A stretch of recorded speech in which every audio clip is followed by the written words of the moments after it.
आपल्याला नेहमी भाताच्या शेतामध्ये असे बदकं सोडलेली मलेशिया, थायलंड इथले परदेशातले व्हिडिओ दिसतात.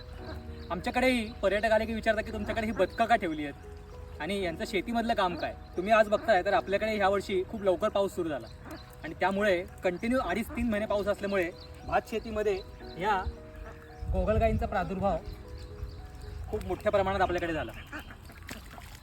या अशा गोगलगायी ज्या आहेत त्या अख्ख्या शेतामध्ये आता पसरलेल्या आहेत आणि या गोगलगायींचा नैसर्गिक शत्रू म्हणजे बदक. इतर कुठलाही पक्षी तेवढ्या आवडीने या गोगलगायी खात नाही, पण बदकांची चोच ही जाड आणि मोठी असल्यामुळे बदकं ह्या गोगलगायींवरती अगदी तुटून पडलेली तुम्हाला दिसतील. अशा प्रकारे ह्या गोगलगायीचं नियंत्रण करण्याकरता बदकांचा खूप मोठा उपयोग होतो. पण या गोगलगायींचं नियंत्रण का करायचं बरं? कारण ह्या गोगलगायी आपल्या भाताची कोवळी पानं खाऊन आपल्या भाताचं नुकसान करू शकतात आणि त्यांच्यामध्ये आपण केमिकल्स किंवा इतर हे टाकण्यापेक्षा असं नैसर्गिक पद्धतीमध्ये त्यांच्या जैवसाखळीमध्येच जर त्यांचं नियंत्रण झालं तर ते अतिशय उत्कृष्टप्रमाणे आपण त्या गोगलगायींचं नियंत्रण या भात शेतीमध्ये करू शकतो. इथला भात लावून झालेला आहे आणि बदकांचं ह्या शेतामधलं काम पण झालं आहे. आता या बदकांना आपण पुन्हा त्यांच्या घरात नेऊन सोडणार आहोत आणि मग तिथून ती जेवण झाल्यानंतर पुढच्या शेतामध्ये जातील. आता हे बदकं कशी घरी जात आहेत ते बघूयात आपण.